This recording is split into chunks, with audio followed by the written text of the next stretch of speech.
Hi guys, back again. This is everything I know about the Nissan R36 GT-R. It's the next chapter in Godzilla's legacy, and it's gonna be wild.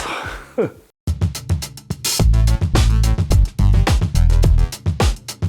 Nissan GT-R, affectionately known as Godzilla, has been a cornerstone of Japanese performance engineering for decades, going back to the 1980s. Since the debut of the R35 GT-R in 2007, fans and automotive enthusiasts have been eagerly anticipating its successor, the long-awaited R36 GT-R. While Nissan has been tight-lipped about many of the specifics, but there have been numerous hints, leaks, and industry whispers that give us a picture of what to expect. So as of mid-2025, here is everything I know about the Nissan R36 GT-R.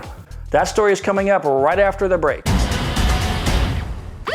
Did you know that the average driver gets 9 traffic tickets in their lifetime? Look, I'll be the first to admit that I've taken maybe a couple of liberties with traffic laws back in the day. And of course, when I got caught, I had to go to court to fight the ticket, which was always a hassle. And each time that I lost my case, it meant big fines, points on my record, and higher insurance premiums.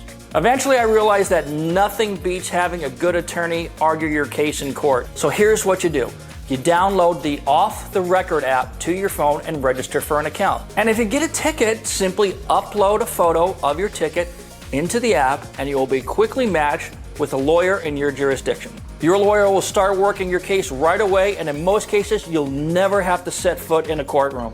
OffTheRecord has a 97% success rate and a 4.9 star rating on Google. And guess what? They even offer a money-back guarantee if they aren't able to reduce the points or keep that ticket fully off your record. Best of all, I've arranged a 10% discount for all of my YouTube viewers, so download the app and register using the referral code FASTLIFE to receive 10% off your first case.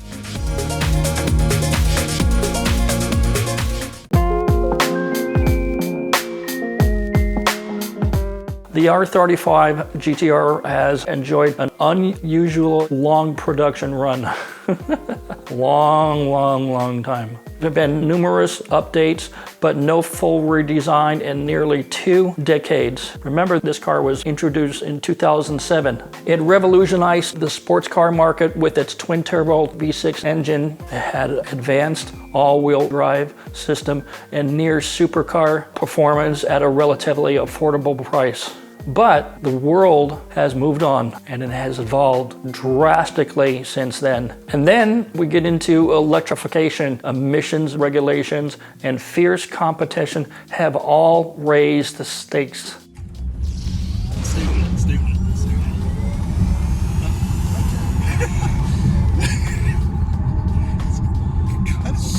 juice for 2015 GT-R for sale, low miles, well maintained. Just kidding, just kidding.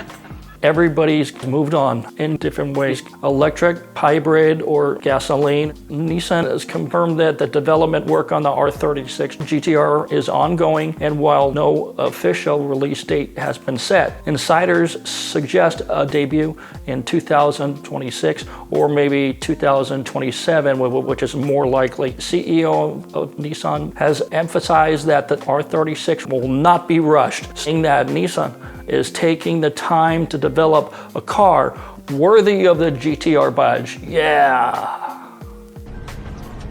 Sarcasm?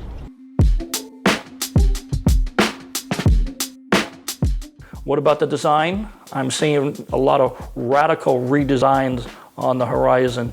I don't know if everybody's gonna like it. So the R36 is expected to undergo a radical visual transformation compared to the R35. While Nissan has not released official design renderings, some of the concept models I've seen, there's sharper, more futuristic aesthetic with aerodynamic efficiency in mind. The front fascia is likely to evolve with LED lighting and an aggressive grille and a sculpted hood, a wide stance, probably pronounced fenders and sleek lines. That would help communicate its high performance intent. like they did with the R35. The design may borrow cues from the 2020 Nissan GT-R 50 by a Taliesin. I hated that car. It's just weird, which was a limited run supercar hinted at Nissan's future GT-R styling philosophy. Expect a more modern, tech-focused interior with clean, driver-oriented cockpit. So what is it going to be? Hybrid, electric, or still gasoline? If I would be a betman, I'd say it would be a hybrid. Perhaps the most hotly debated topic about the R36 GT-R is its powertrain. In an era where electric vehicles are dominating headlines, the R36 finds itself in a crossroads between, tradition and maybe innovation.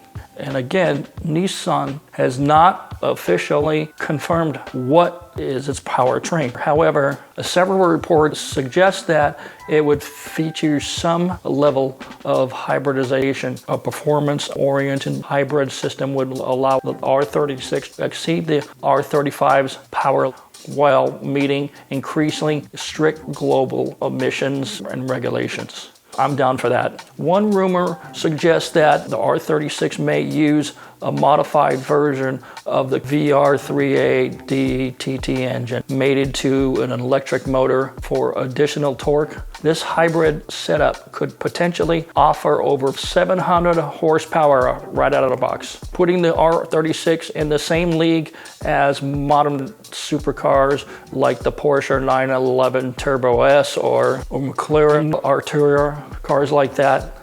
That would be badass. There's going to be a fight. There is also been speculation about a fully electric GT-R. Okay, I'm going to throw up. Especially given Nissan's investment in solid-state battery technology. However, I think most industry analysts believe a fully electric GT-R is still years away. It just doesn't make sense right now. I think they'll save that too for the R37. So let's talk about the performance expectations. The R35 GT-R, a giant slayer in its days, consistently outperforming cars twice its price tag, and that's why I bought mine, and I've had that car for 10 years, and I had the one before, the R34. The R36 is expected to build on that legacy with blistering acceleration, track-ready handling, and advanced driving dynamics. With hybrid assistance and improved aerodynamics, 0 to 60 mile times could drop below the 2.76 mark. While the top speed may exceed 200 miles an hour, Nissan is also expected to enhance the car's torque vectoring all-wheel drive system, possibly with independent electric motor assistance on each axle for even sharper control. That would be fabulous, but I think modifiers are not going to like it. Weight is a concern when you're talking about hybrid systems. It's not lightweight stuff, you know. So Nissan's use of lightweight materials like carbon fiber and aluminum should help mitigate this. Anyway, whatever they're doing, and it's going to be more expensive, it's going to be faster, it's going to be fun, it's going to be really hard to modify these things. You know, everything works as a whole, so you can't do one here and one here. So you've got to understand that it's going to be a very complicated car. Right now, I'm talking with friends to sell my R35. I don't know if I'm going to buy for an R36. Probably not. You know, I'm getting tired of changing cars, and I'm close to retirement, and I don't think my wife will have it. Well, I can get rid of the wife. Nah, I like this one. What do you think? If you have the money, and if you're considering another car, let's say that you have $200,000 in your bank, and you want a cool car, would you consider the R36? And if you don't, why? Let me know in the comments. Don't forget that I'm raffling off the number 1.8 GT-R made by Phantom. It's an exact copy of my movie car in Too Fast, Too Furious. I have the only one that's completely put together. It's the first one off the production line. It's sitting upstairs in my office. You can buy multiple slots. If your number is picked, you get it. If you buy the kit piece by piece by piece, it's going to be $2,000.